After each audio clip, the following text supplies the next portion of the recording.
Speaking to me now is the President of the World Boxing Council, President Sulaiman. Welcome to the UK and welcome to Wales. Could you just explain the purpose of your visit here today? Well, it is a great honor for me to be here.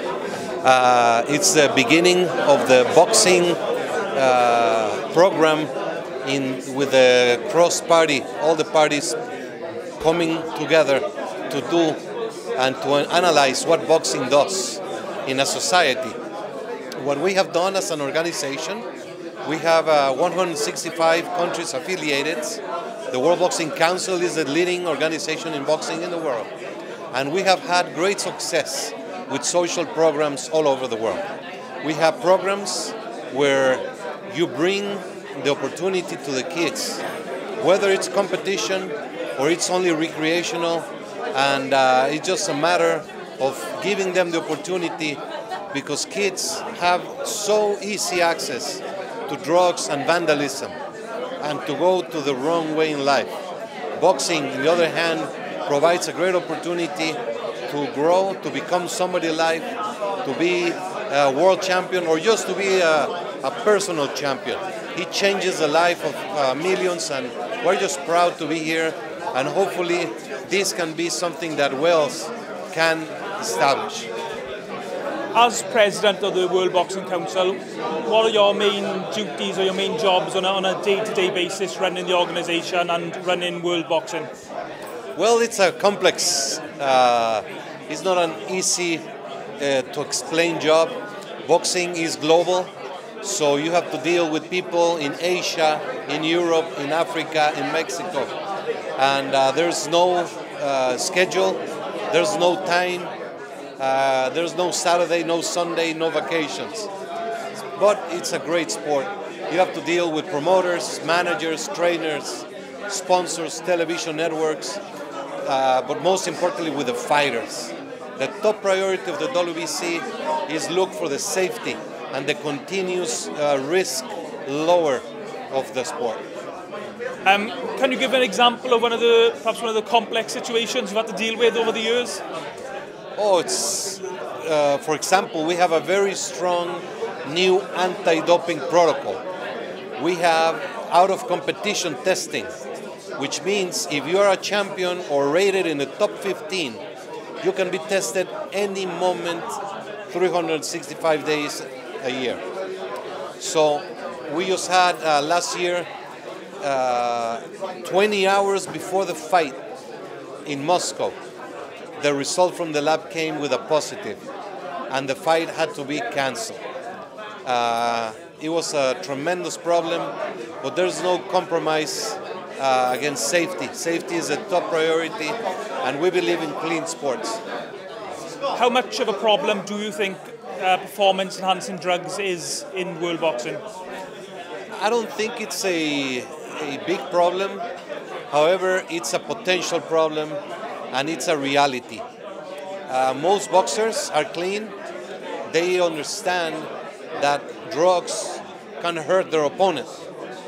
But there are some boxers that take illegal substances even without knowing it.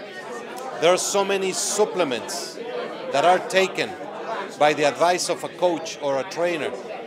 Even without knowing it contains illegal performance-enhancing drugs. So it is a matter of education and continuous work towards achieving the safe and clean boxing.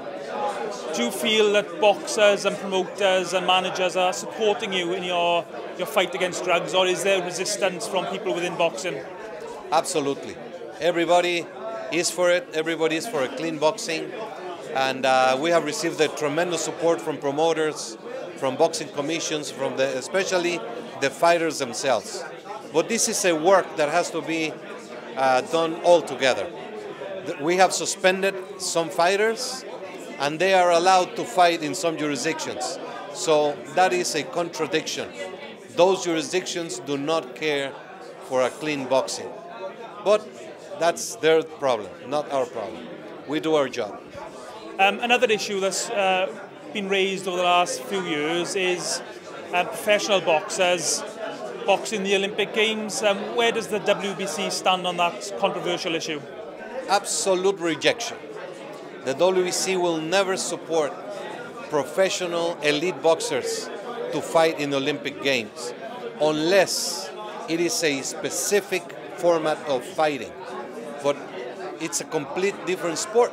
Amateur boxing and professional boxing are two different sports. I've spoken to many former Olympians who are now world champions, and I asked them, including David, hey, what would happen if you right now fought your own when you were 19? And the response is immediate. The solid, more mature fighter would destroy the young kid. And we will never allow that to happen as long as we exist with our blessing. We will not accept any WBC champion or top-level fighter to compete in the Olympics if he's going to be fighting against kids. One issue which boxing fans raise on a regular basis, and people in the media like myself raise, is a number of world governing bodies, the World Boxing Council being one of them, and we've got multiple champions in each weight division. It's very confusing for fans, even people who follow boxing very closely find it confusing. Is the WBC actively trying to reduce the number of world champions? And does the WBC support unification fights to reduce the number of champions per division? Yes, it's a sensitive matter. It's so much confusion with so many champions out there. Unfortunately, nobody can control that. The WBC has been in existence 55 years, and we have been consistent. But anybody can form an organization and call it a world championship. We do support unification bouts. We do support a tournament between champions to have only one champion. But that's not realistic in many ways. I'm sorry. I don't know who this is, but... Hope it's not vodka.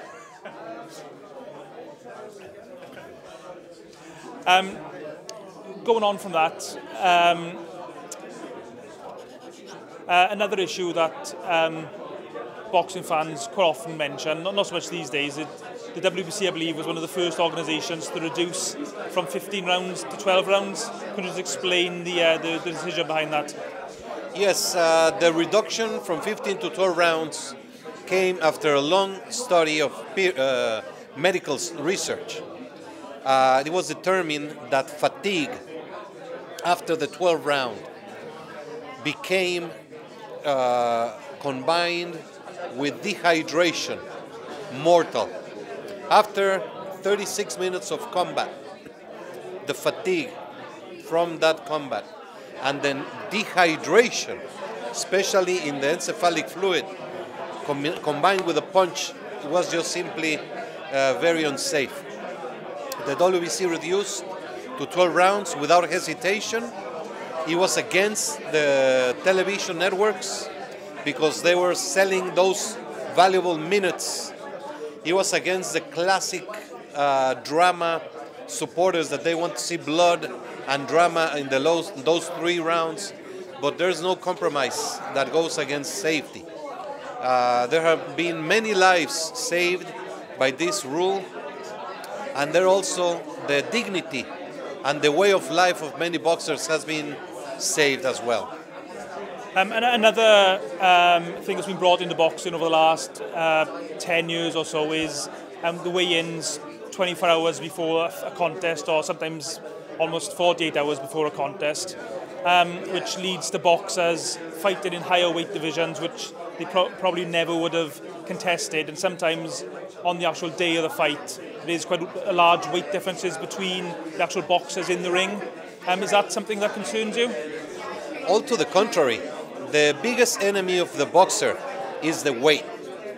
We have to understand that they take 2 or 3 months of extreme sacrifice to get down to a specific weight.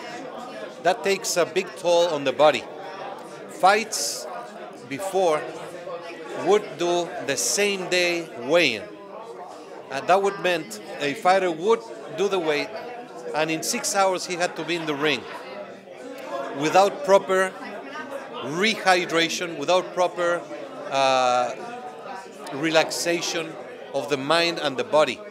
Now boxers doing the weigh-in a day before, they can go and sleep.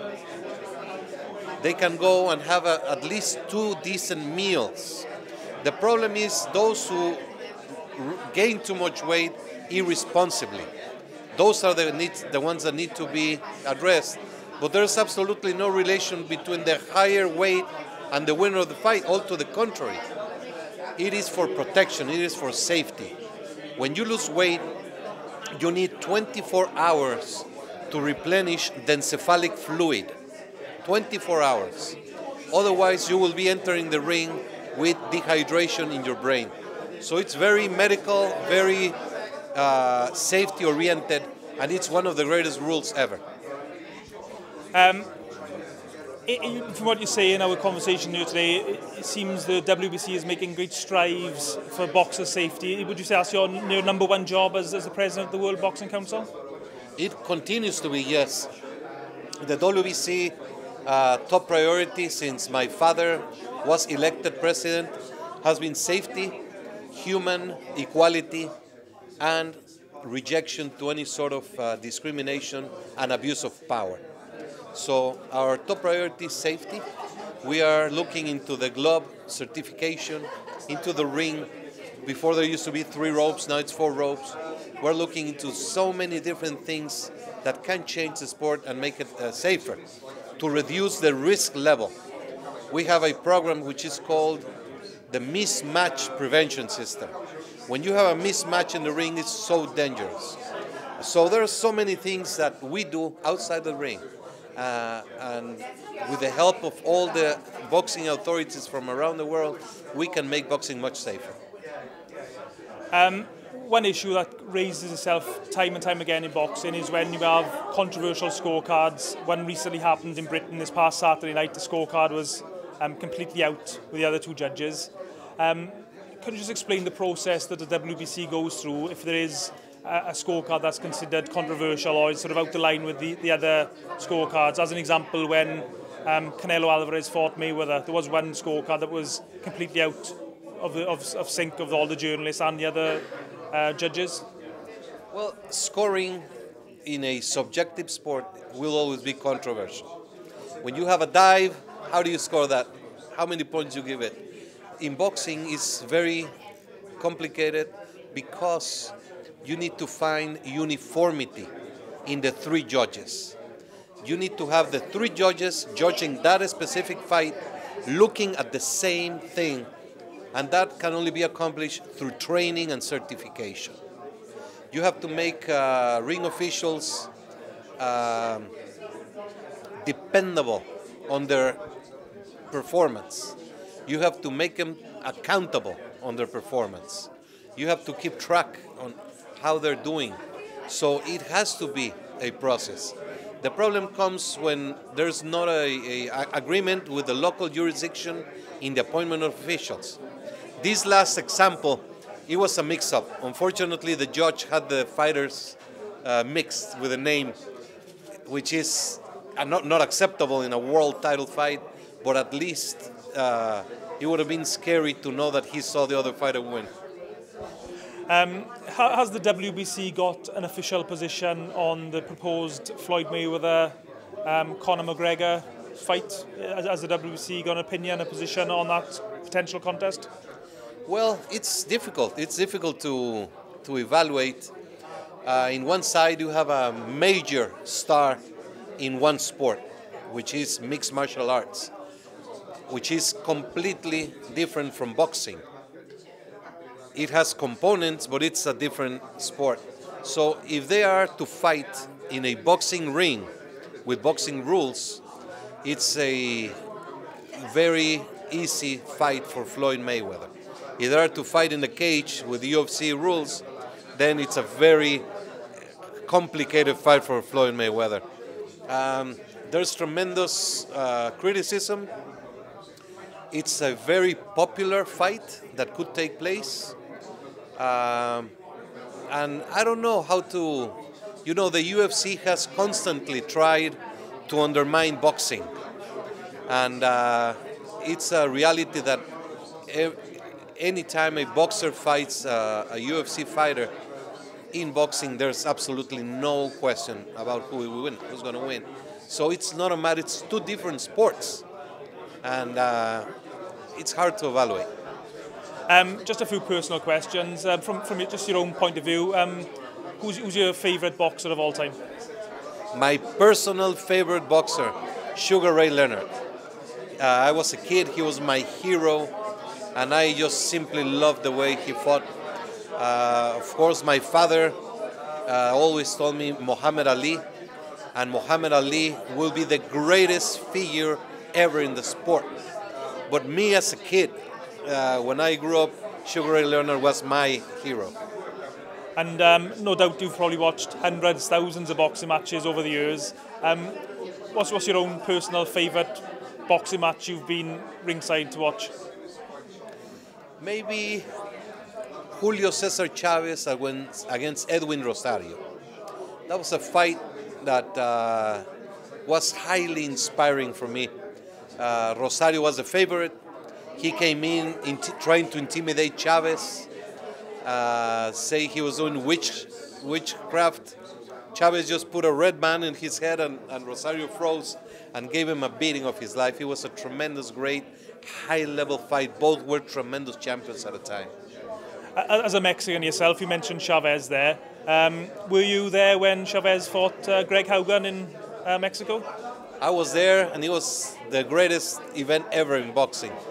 136,000 people paid to be there, completely full Aztec Stadium, great atmosphere, very special night. Is that probably the best atmosphere you've ever witnessed at a boxing match? I'm sorry? Was that the best atmosphere you've been around in a contest, in a boxing show? Unique. It was unique. But atmosphere, maybe when I saw Triple G against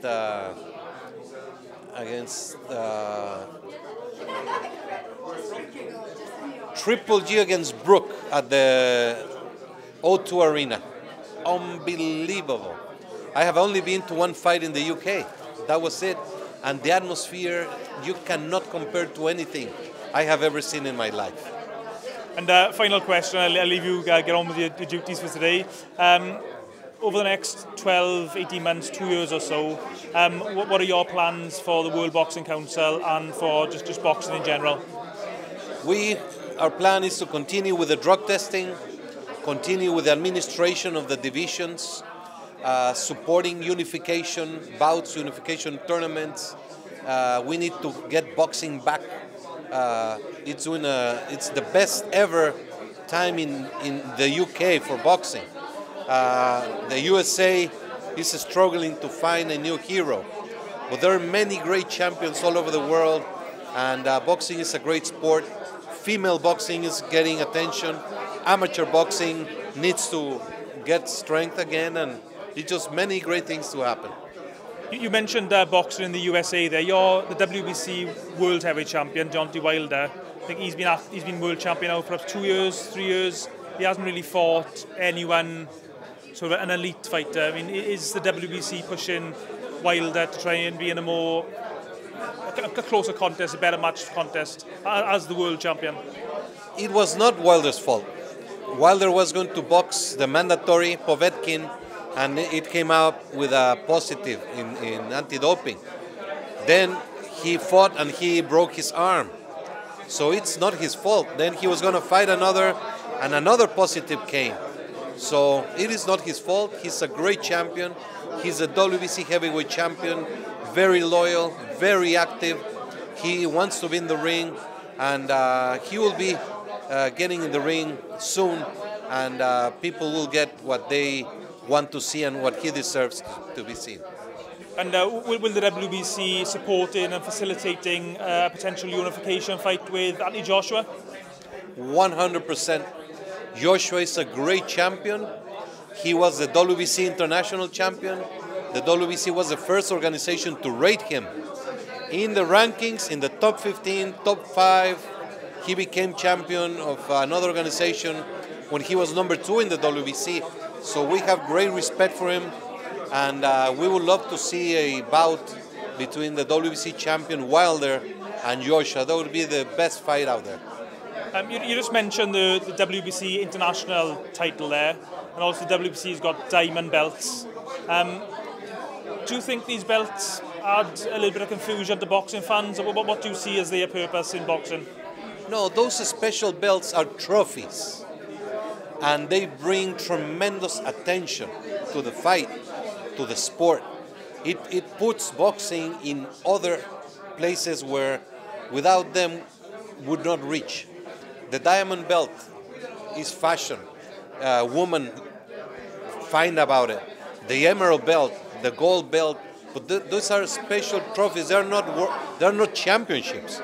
They're just pieces of art given for special fights.